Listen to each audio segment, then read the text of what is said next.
Irmãos, louvado seja aquele que vive, reina para todos sempre, nosso Senhor Jesus Cristo, aquele que nos chamou, aquele que nos trouxe para a vida eterna, por meio do sacrifício ali na cruz do Calvário. Louvemos ao Senhor nesta manhã. Meus queridos, como está linda a igreja hoje, como está linda. Obrigado mais uma vez por estarmos juntos aqui nesta manhã. Obrigado porque posso estar aqui com vocês neste domingo de Páscoa. Mais tarde eu vou estar no trabalho secular e à noite, não fosse a nossa mudança de horário, não estaríamos aqui. Quer dizer, eu não estaria aqui, vocês sim, celebrando a Páscoa, mas aprove ao Senhor por bondade, graça, misericórdia estarmos juntos aqui esta manhã. Estamos começando aí um novo ciclo, um novo momento.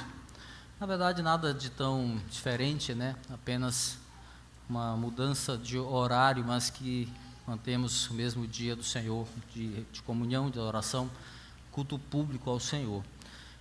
Que Deus nos guarde, nos ilumine, nos direcione por meio do seu Evangelho, da sua palavra, com graça e misericórdia, por meio do seu Espírito Santo, da sua santa palavra. Meus irmãos, vamos abrir as nossas Bíblias, por gentileza.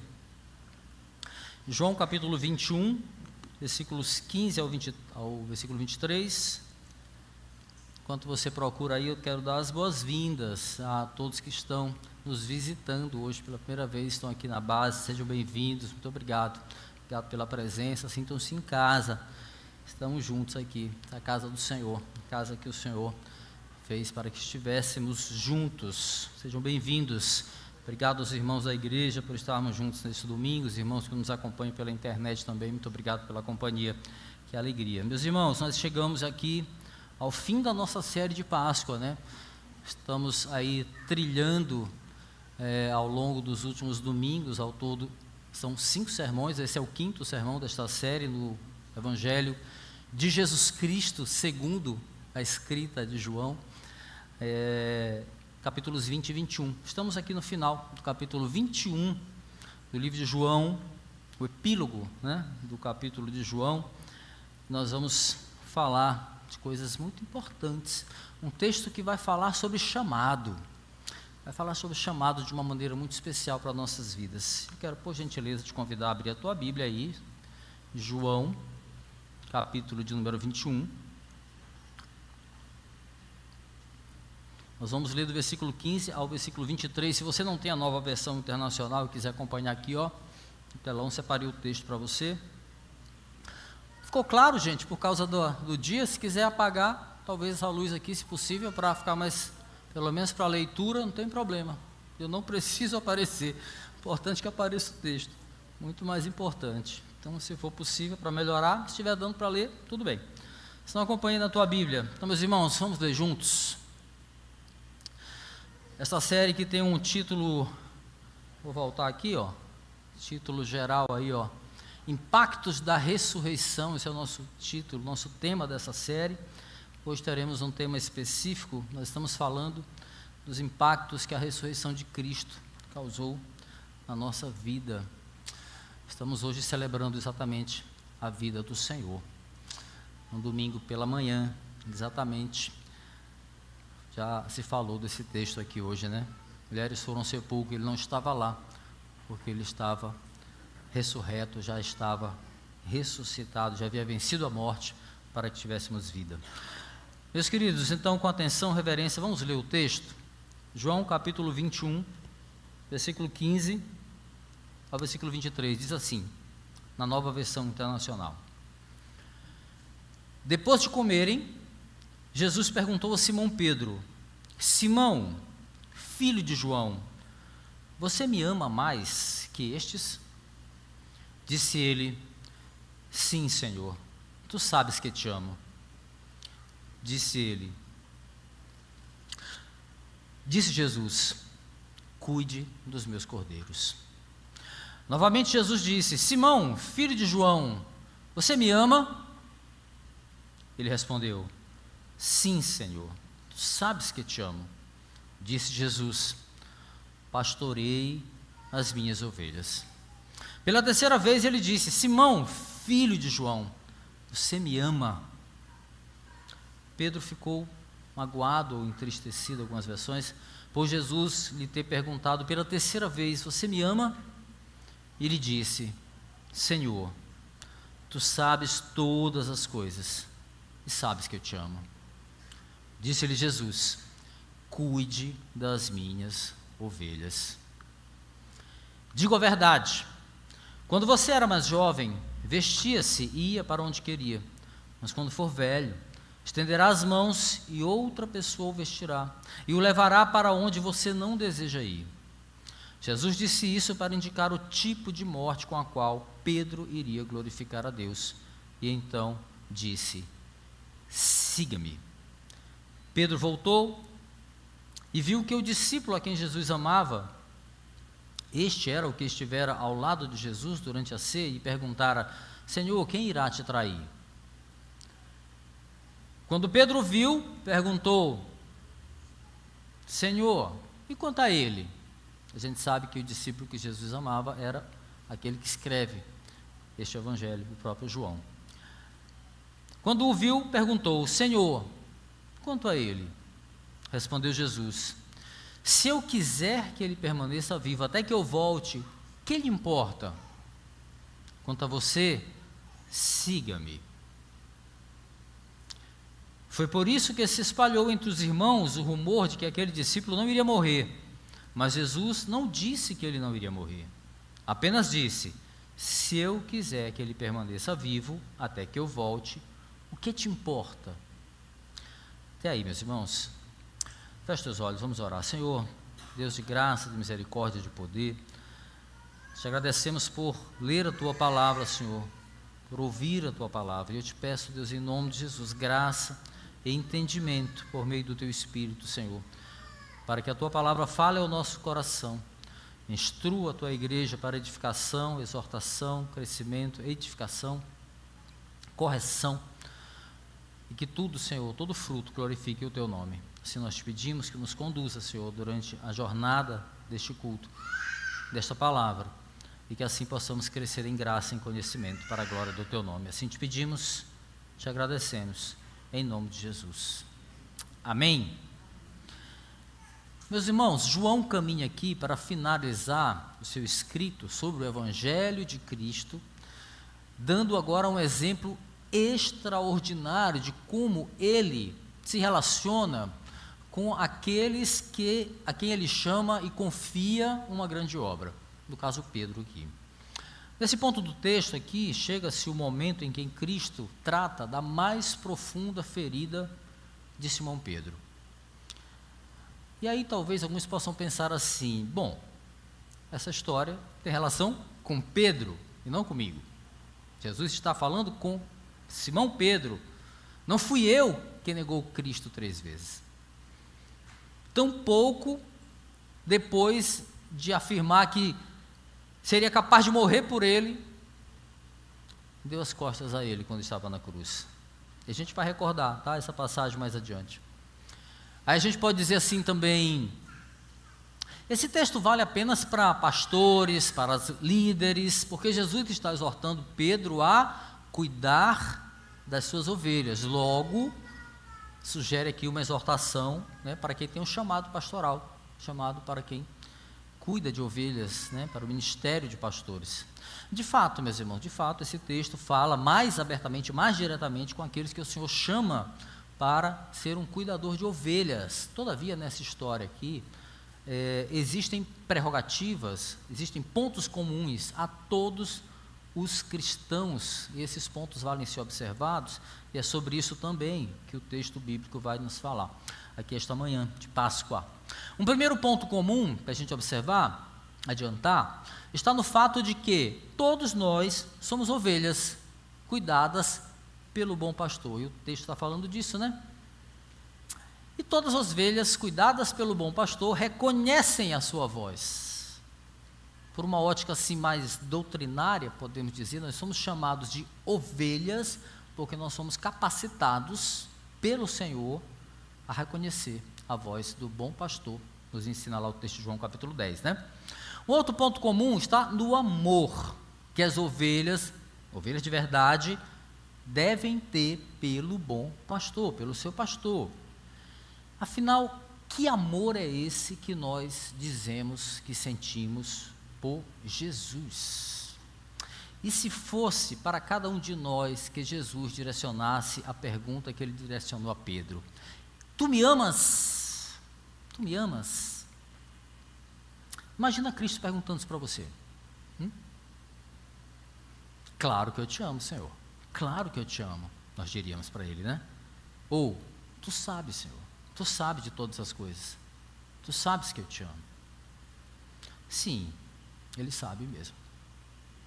Não tenho a dúvida que ele sabe exatamente o tipo de amor que nós temos por ele. Ele sabe de todas as coisas.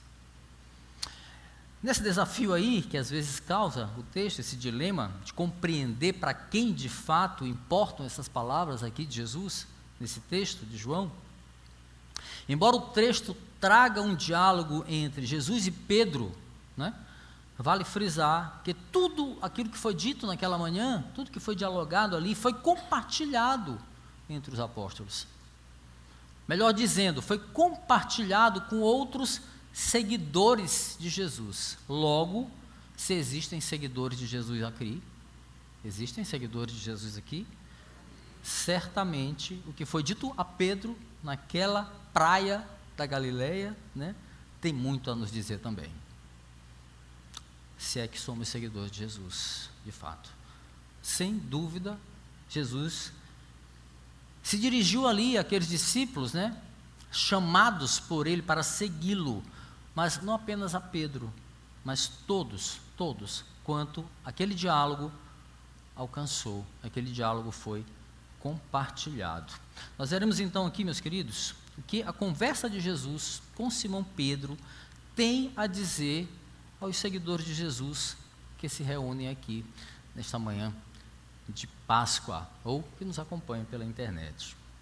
Escutam esse sermão onde estiverem.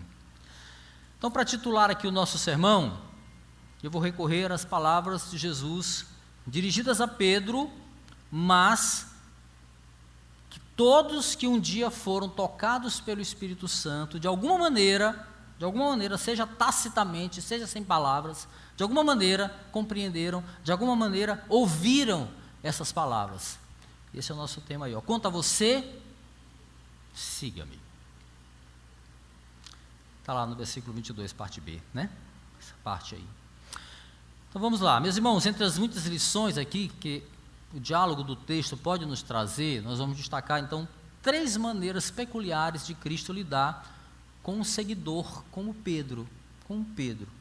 Então, por meio desse tratamento especial que ele precisava fazer com o apóstolo, nós veremos o que pode ser aplicado para a nossa vida. Veremos o que pode ser aplicado a nós, ou seja, o que pode ser aplicado a todos os seguidores de Jesus, em todas as épocas, hoje e para sempre. Então veremos aqui então, meus queridos, que seguidores de Jesus, eles são restaurados. Versículo 15 a 17 vai falar sobre isso. O segundo ponto, o segundo passo, seguidores de Cristo são provados na obediência. Versículo 18 e 19, e por fim, seguidores de Jesus devem cuidar do próprio chamado. Vamos ver o que o texto nos conduz. Só para a gente entender aqui o contexto, como nós já falamos aqui no início, o cenário é o mesmo do sermão do domingo passado, ministrado aqui pelo Fábio, né? Após ali uma pesca milagrosa, Jesus e os discípulos, se você perdeu o sermão, está lá, está no canal da base. Após a pesca milagrosa que acontece ali no mar de Tiberíades, ou mar da Galileia, os discípulos então desfrutam de uma refeição matinal na praia, com Jesus, ali na praia. E aí, num dado momento, mostra agora o nosso texto, Cristo vai se dirigir a Pedro e começa a arguí-lo, começa a fazer perguntas para ele. Pouco atrás deles, sugere o texto que eles caminham, né, pela praia. Logo atrás, como o texto vai nos dizer mais adiante, seguia João, aquele mesmo que escreveu sobre essa conversa aqui. Então, nós veremos que Pedro tinha pendências a serem sanadas antes de seguir adiante com o chamado que ele recebera de Cristo. O diálogo mostra isso, havia uma pendência a ser resolvida. antes que ele continuasse o chamado. Qual seja o chamado? Qual era aquele chamado? Igualmente, após uma pesca milagrosa, Lucas capítulo 5, versículo 10, vai contar isso. Jesus disse para Simão assim, ó, não tenha medo, de agora em diante você será pescador de homens. Esse era o chamado. Mas havia uma pendência, havia uma mancha ali.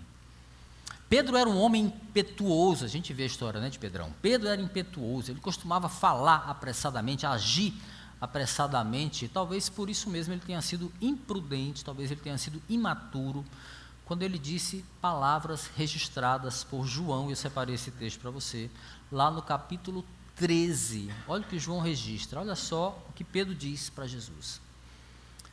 Começa Jesus falando, meus filhinhos, vou estar com vocês apenas mais um pouco. Vocês procurarão por mim e como eu disse aos judeus, agora lhes digo, para onde eu vou, vocês não podem ir. Versículo 36, Simão Pedro lhe perguntou, Senhor, para onde vais?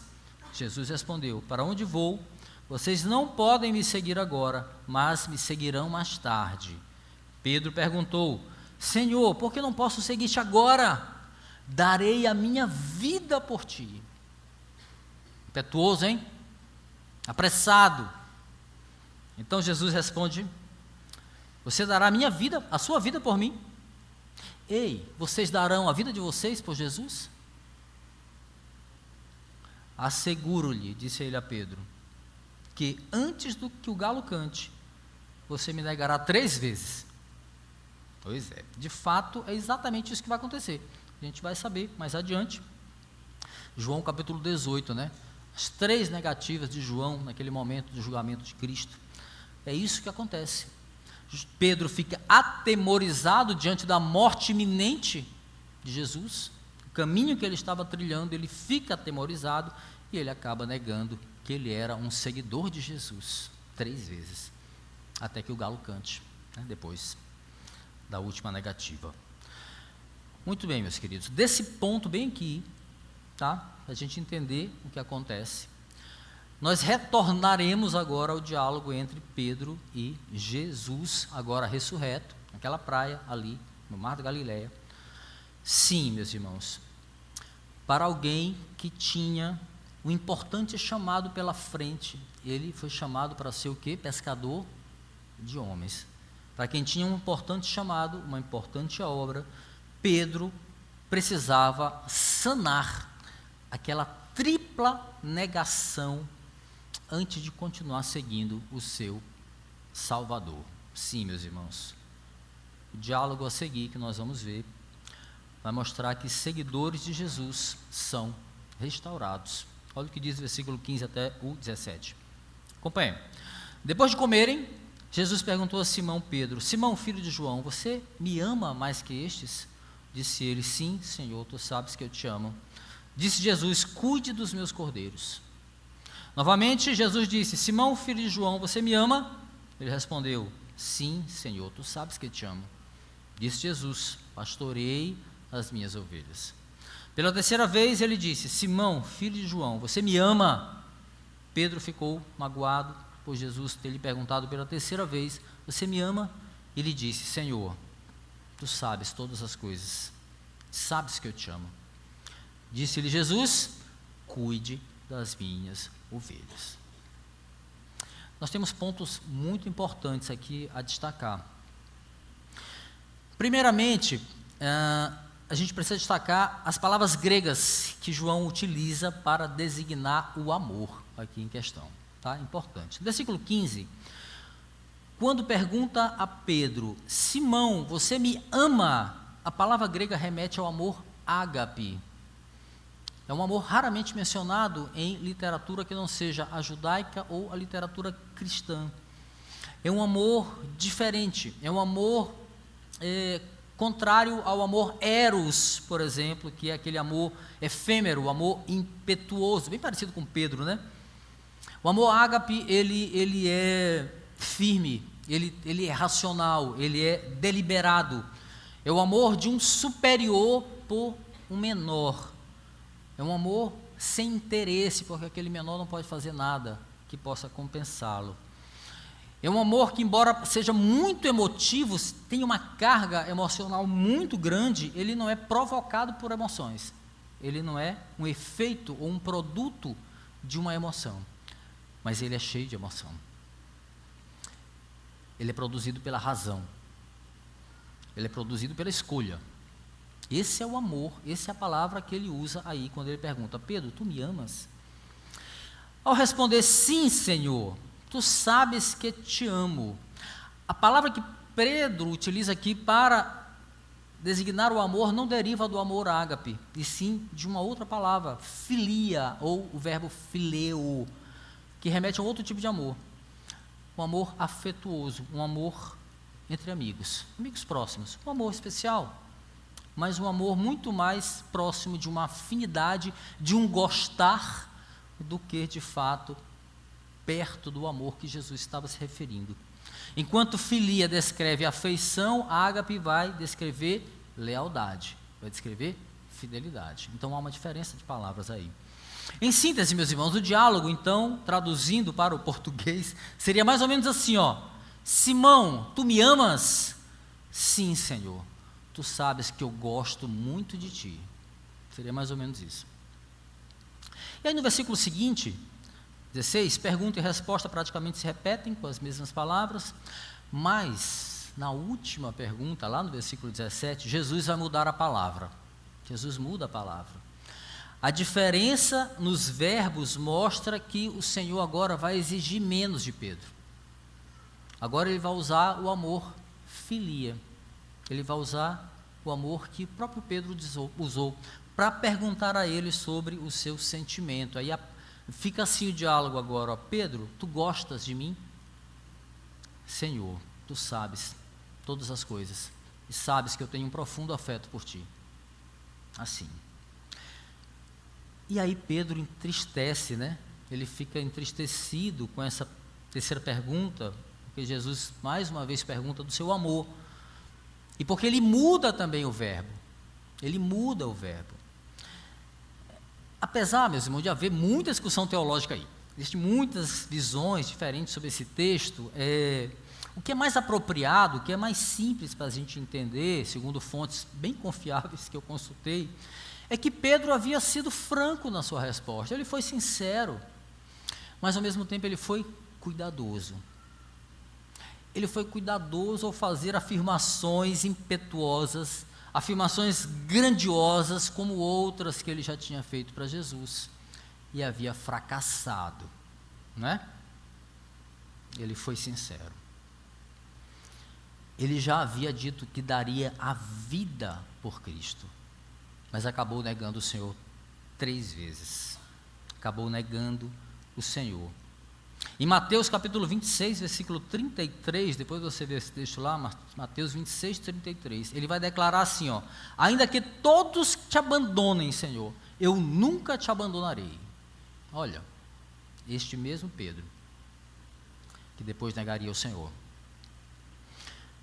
A gente olha para esse texto e vê um Pedro que havia aprendido a não tropeçar nas afirmações.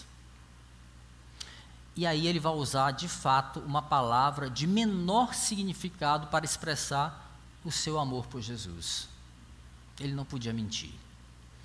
Ele sabia que o amor perfeito, o amor ágape, aquele que Deus tem por nós, somente Deus pode ter.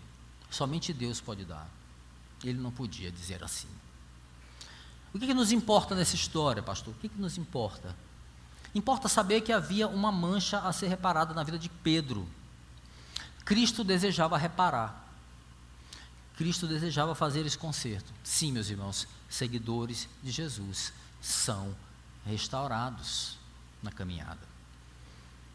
O que Jesus faz aqui, meus queridos, é oferecer a Pedro uma oportunidade para que ele se redimisse daquela tripla negação que ele havia feito. Agora, Pedro, muito mais prudente, mais amadurecido que antes, ele faz o quê? Uma tripla confissão de amor ao Senhor. O fato dele ter ficado entristecido aqui, pela maneira como Cristo o questiona 3 vezes, né? indica que talvez ele não estivesse percebendo isso. Ele não estava ali percebendo que Cristo estava consertando, o que ele estava fazendo.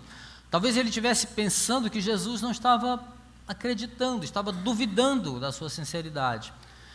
Porém, mais tarde, meus irmãos, a própria vida de Pedro vai ensinar para ele que aquela prova de amor que Jesus estava pedindo para ele representava uma preparação, uma capacitação para que ele pudesse exercer o seu ministério. Meus irmãos, somente quando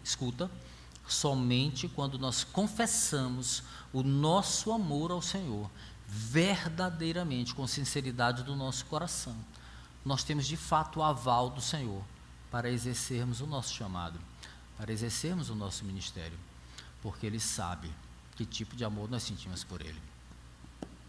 Importa para nós ainda, meus queridos, notar que a restauração de Pedro partiu de Pedro? Não, partiu de Jesus. Foi Jesus que se dirigiu a Pedro para tratar aquela pendência lá que havia no seu chamado, e que causaria em Pedro, essa pendência, uma mancha de credibilidade. Como alguém que havia negado o Senhor daquela maneira poderia ensinar o Evangelho? Como alguém que havia negado Jesus poderia ensinar com firmeza? Como ele poderia passar a verdade para as pessoas? Meus queridos, não existe no ser humano caído, no ser humano enfraquecido, qualquer tendência de caminhar para Deus, caminhar em direção a Deus. É o Senhor que se dirige a nós, é o Senhor que nos dá oportunidade para consertar as nossas falhas, é o Senhor. A negação de Pedro ao Senhor torna aquele apóstolo, aquele ex-pescador, indigno de ser um seguidor de Jesus.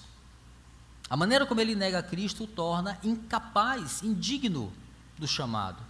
Assim como nós, meus irmãos, somos indesculpáveis, incapazes, até que o Senhor nos ofereça uma oportunidade de restauração. Meus irmãos, se alguns de nós, não percebeu a urgência do chamado, que hoje seja uma manhã de restauração, de renovo, para uma nova vida de compromisso com o ministério que o Senhor nos confiou. Que seja, em nome de Jesus. Outro ponto que precisa ser destacado aqui é a recomendação que Jesus faz a Pedro. Qual é? Cuidar das suas ovelhas. E ele pergunta 3 vezes, né? Simão, você me ama? Isso está sinalizando ali, meus irmãos, que ninguém, nem Pedro, nem ninguém, pode fielmente servir a igreja, tomar para si a missão de alimentar o rebanho, ou de cuidar o rebanho, se não tiver uma convicção de amor ao Senhor e ao Evangelho. Por isso ele pergunta, tu me amas? Porque sem isso ninguém pode alimentar um rebanho com convicção. O ofício de cuidar, meus irmãos, em si, ele é penoso, o ofício de alimentar ovelhas, ele é espinhoso, porque se trata de uma tarefa de manter pessoas firmes no Senhor, quando a carne não quer isso, o mundo não quer isso, o diabo não quer isso. Então, aquele que tem esse ofício, ele por si só vai enfrentar todo tipo de obstáculo para cuidar de pessoas que, no fundo, não querem isso pela carne, estar firmes no Senhor.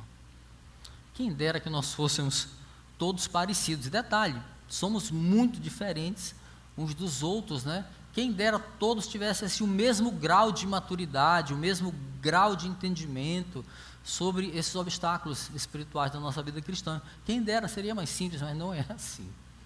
Não é assim. Nós somos muito diferentes, com entendimentos diferentes, lutas diferentes, maturidades diferentes, entendimento diferente.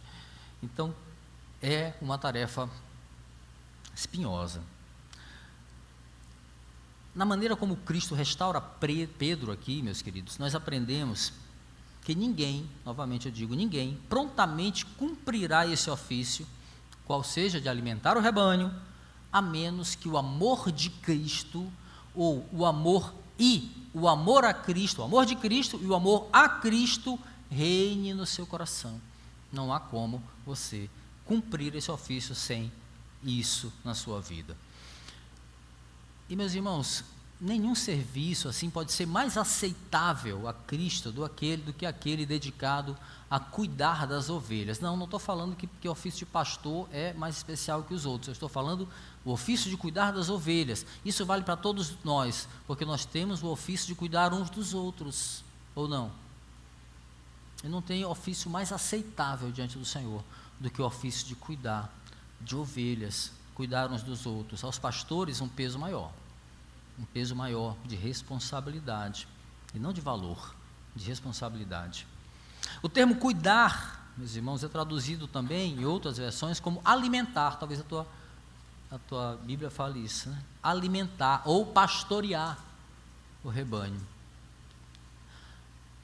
A gente não tem que viajar muito nessas pequenas diferenças. O sentido é um só, é o sentido de cuidar, é o sentido de alimentar, é o sentido de pastorear o rebanho. Agora, interessante que Cristo não dá a Pedro, e também não dá aos demais pastores, o ofício de alimentar todas as pessoas, né? Não é isso, mas tão somente as suas ovelhas, não é isso? Alimente as minhas ovelhas. E João vai registrar quais são aqueles que pertencem ao rebanho do Senhor. Escuta, João capítulo 10, depois você olha lá, versículo 4 e 5 diz assim: depois de conduzir para fora as suas ovelhas, vai adiante delas, e estas o seguem, porque conhecem a sua voz. Mas nunca seguirão um estranho, na verdade, fugirão dele, porque não reconhecem a voz de estranhos. Jesus está falando dele mesmo aqui, o bom pastor que conduz as suas ovelhas para fora, ele vai adiante delas e elas o seguem. Por quê? Porque conhecem a sua voz. Nós somos ensinados aqui por meio desse texto que ninguém pode ser alimentado para a salvação por meio do Evangelho, senão aqueles que são passíveis de instrução, aqueles que recebem um ensino, aqueles que querem ser ensinados. Por não é sem razão que Jesus nos compara, os seus seguidores, nós, os seguidores dele, a ovelhas, a cordeiros, criaturas que precisam ser conduzidas, ensinadas pelo caminho seguro. Todos nós, meus irmãos, devemos extrair aqui um consolo sobrenatural. Para você refletir, quando nós somos instruídos, ou quando nós somos alimentados no Evangelho, estamos desfrutando de uma semente que Cristo reservou somente àqueles que Ele chamou para si. Então, receber a palavra do Senhor, ser instruído nela, é uma bênção, é motivo de consolo, é motivo de entendimento de quem nós somos. Nós somos ovelhas, nós somos chamados, nós podemos aprender, nós reconhecemos a voz do nosso Senhor, aleluia. Mas o tratamento de Pedro ainda não havia terminado, não. A preparação para o ministério não inclui apenas uma tríplice confissão de amor, em contraste com a tríplice negação, já entendemos, mas exigiria também a necessidade de negar a si mesmo. E também exigiria coragem para enfrentar as adversidades do ministério. Meus irmãos, seguidores de Cristo são provados na obediência. Olha o versículo 18 e 19 que diz: digo a verdade, ou em verdade vos digo, quando você era mais jovem, vestia-se e ia para onde queria, mas quando for velho, estenderá as mãos e outra pessoa o vestirá e o levará para onde você não deseja ir. Jesus disse isso para indicar o tipo de morte com a qual Pedro iria glorificar a Deus. E então lhe disse: siga-me.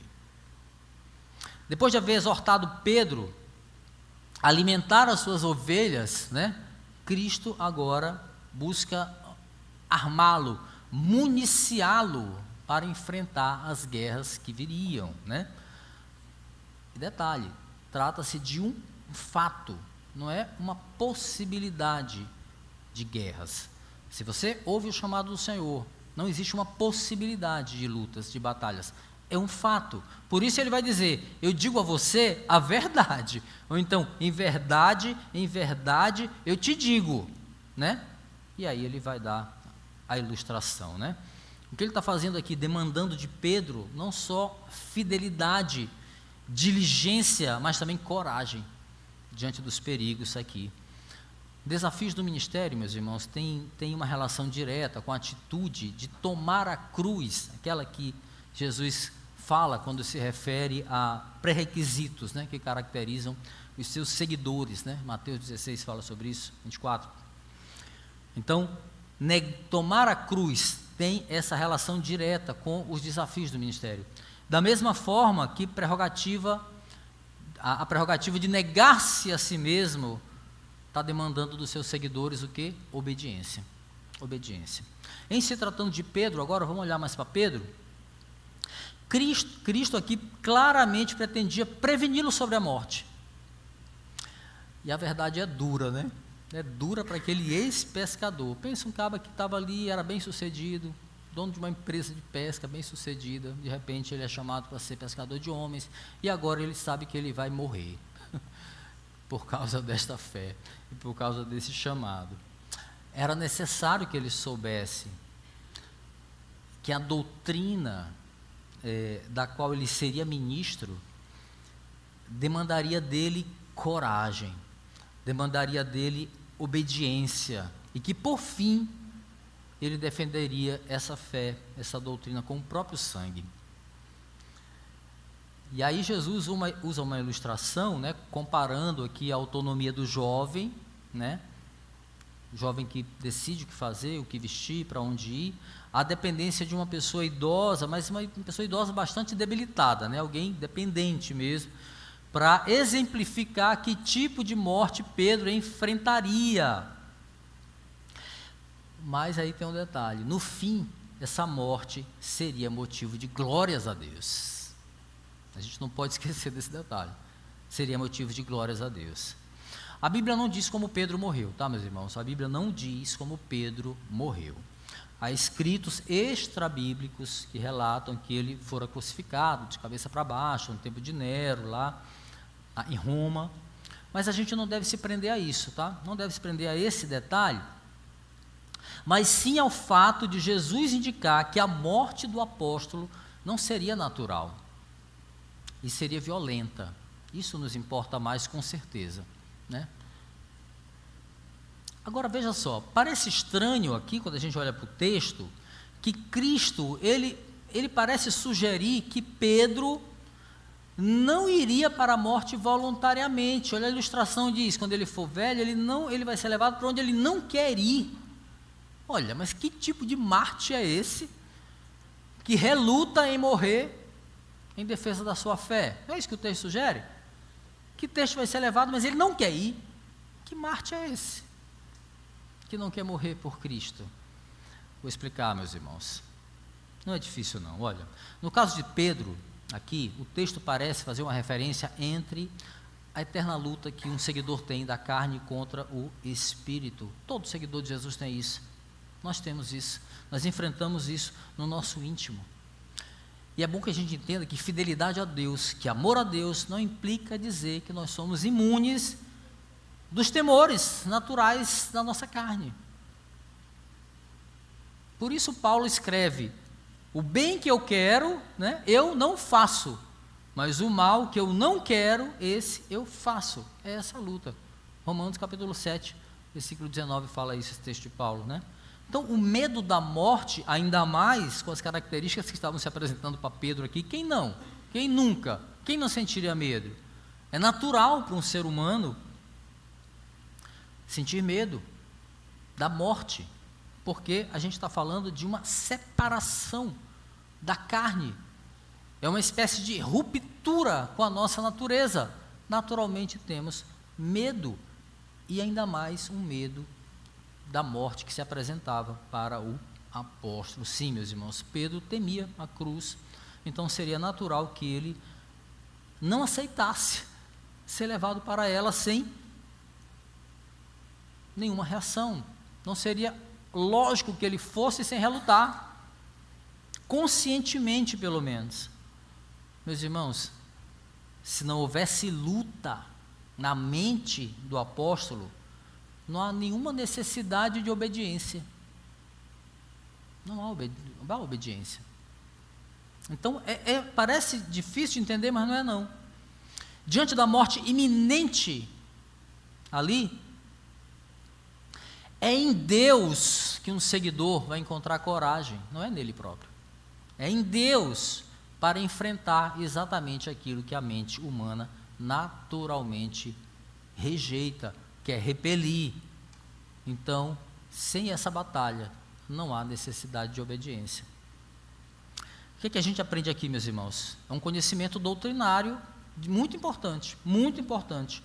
É o medo, é a insegurança, é o temor, é o terror que muitas vezes nos move ou nos impele a buscar ao Senhor em oração, a buscar a Deus essa força, porque nós nunca seríamos capazes de vencer o medo da morte sem a extraordinária, sem a sobrenatural ação de Deus na nossa vida.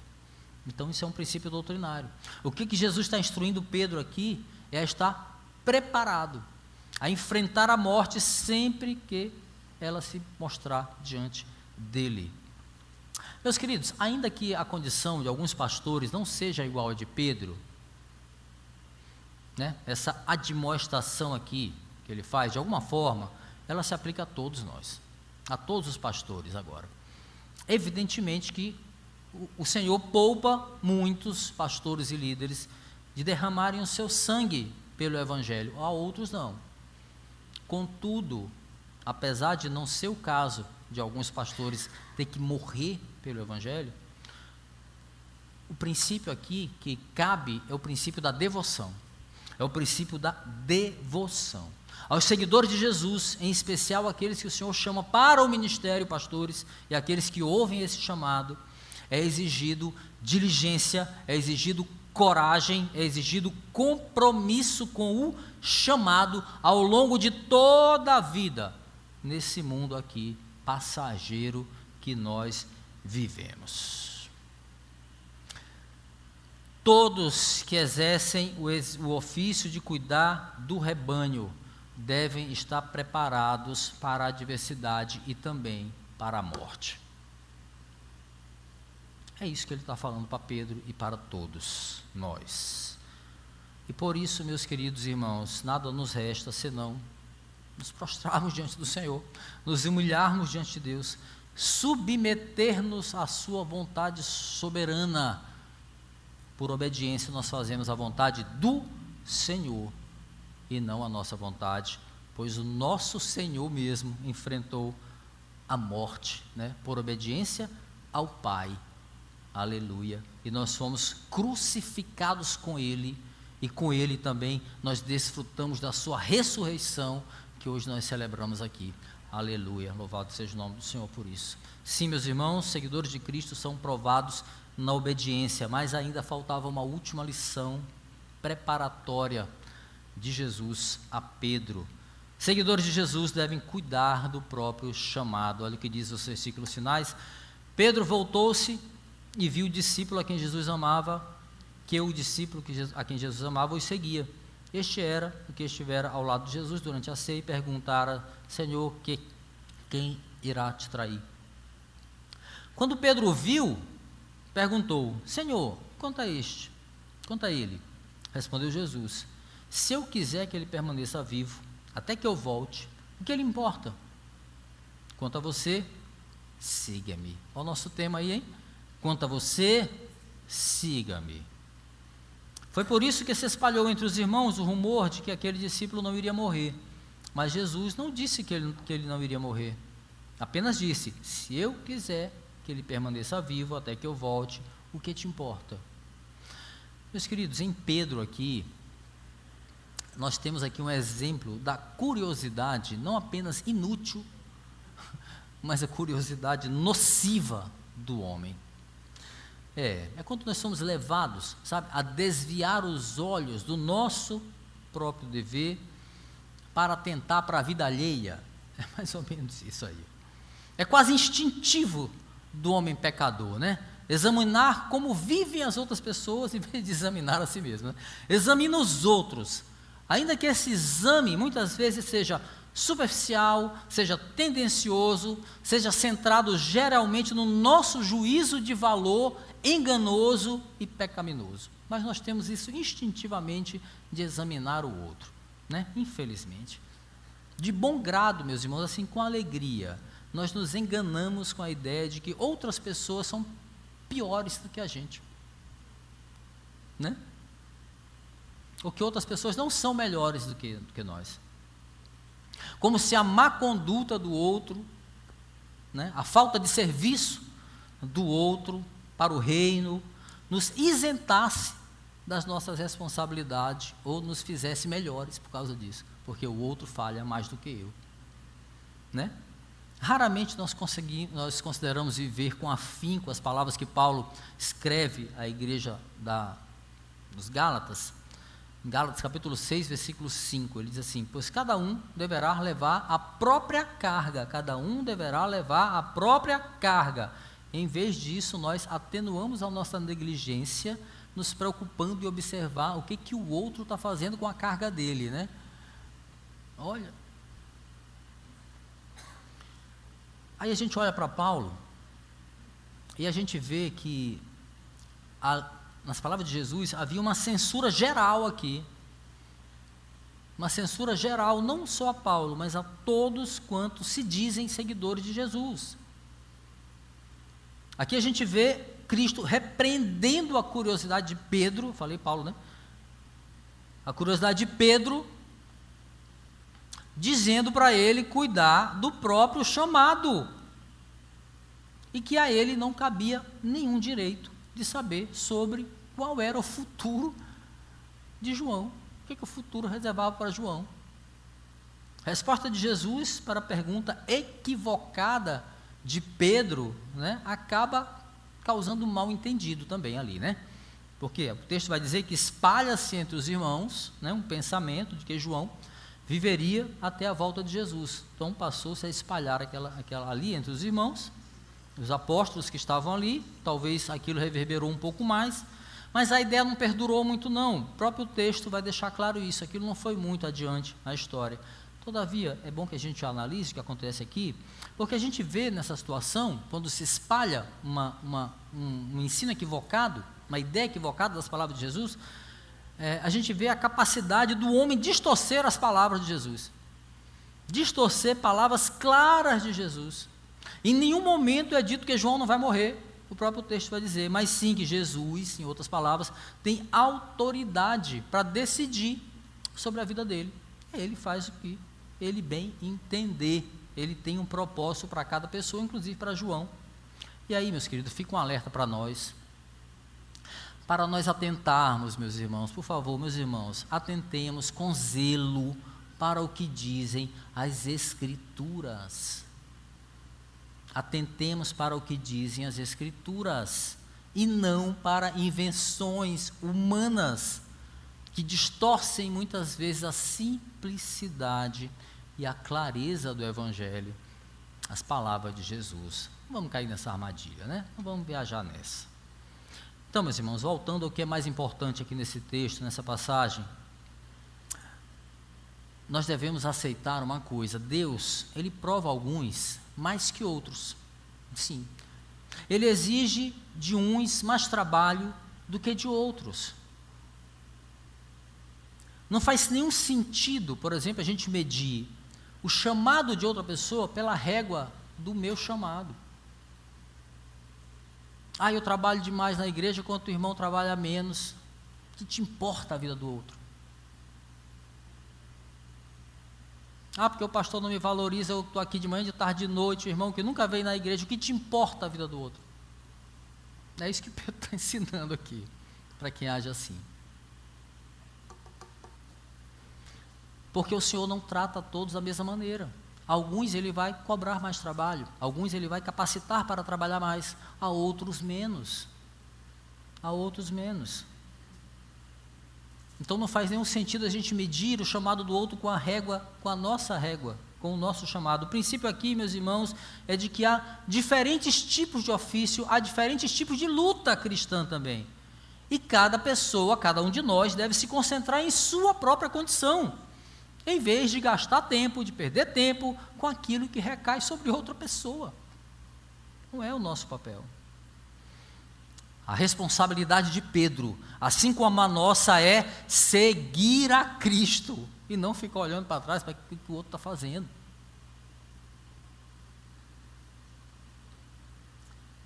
É nossa responsabilidade estar preparado também para morrer por Ele, se necessário. É nossa responsabilidade saber perceber as oportunidades que o Senhor nos dá, como deu a Pedro, de sermos restaurados de erros que nós cometemos na caminhada. E aí, meus irmãos, eu quero caminhar para concluir, te lembrando aí, quanto a você, siga-me, diz o Senhor a Pedro e a todos quanto um dia perceberam esse chamado do Senhor. Você já percebeu esse chamado? Talvez não com essas palavras, mas você entendeu, não entendeu? Estamos aqui. O chamado continua, meus irmãos, ecoando aí no mundo, mas ele continua também ecoando dentro das igrejas. Meus irmãos, dentro das igrejas. Ainda há muitos que parecem indiferentes à voz do Senhor. Será que a nossa indiferença ao chamado, a nossa apatia, a nossa falta de desejo de servir ao reino, um desejo ardente, não seria maneiras de negar a Cristo também? Será que nossa letargia, nossa lentidão em crescer em fé, em crescer em obras, não seria um reflexo da nossa falta de senso de oportunidade perante Deus? Sim, meus irmãos. Quando Jesus pergunta para Pedro 3 vezes sobre o seu amor por ele, era Deus oferecendo uma oportunidade para o apóstolo ser restaurado do erro, para ser restaurado daquilo que o fez abandonar a cruz, trair o amor que um dia ele havia declarado ao Senhor.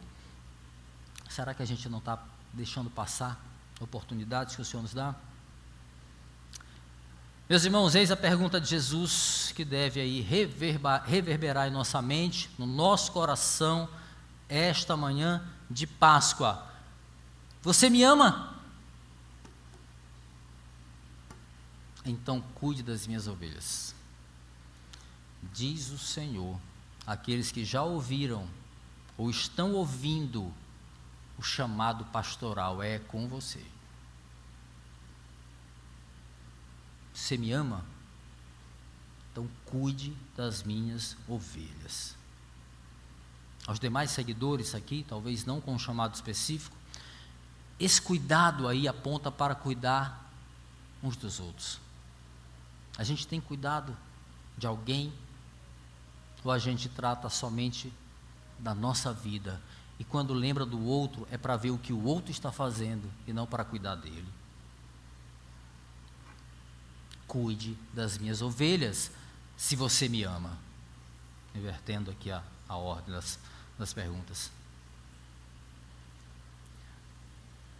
Aqueles que ouviram o chamado, cuide da vocação que o Senhor te confiou, meu irmão. Cuide do ministério que Ele fez um dia despertar no teu coração, mas que por alguma razão voltou a dormir. Cuide para que ele acorde. Oportunidades Ele tem te dado, Ele tem nos dado. Por fim, meus irmãos, a todos os chamados, cuidemos nós de obedecer ao que diz o Senhor por meio da sua palavra. Por quê? Pois Ele sabe muito bem quem são aqueles que verdadeiramente o amam. E detalhe, Ele não escondeu de nós o seu filtro. Jesus não esconde de nós o seu filtro para medir. João capítulo 14, versículo 21 diz assim: quem tem os meus mandamentos e lhes obedece, este é o que me ama. E aquele que me ama será amado de meu Pai. Eu também o amarei e me revelarei a ele. Aleluia. Esse é o filtro do Senhor. Que o Senhor encontre em nós seguidores que o amam verdadeiramente, meus irmãos. Que ame a Deus não só por palavras, mas por atitudes que glorifiquem ao nome santo do nosso Senhor Jesus Cristo. Amém. Feliz Páscoa, meus irmãos. Toda glória àquele que vive e reina para todos sempre. Amém. Vamos ficar de pé.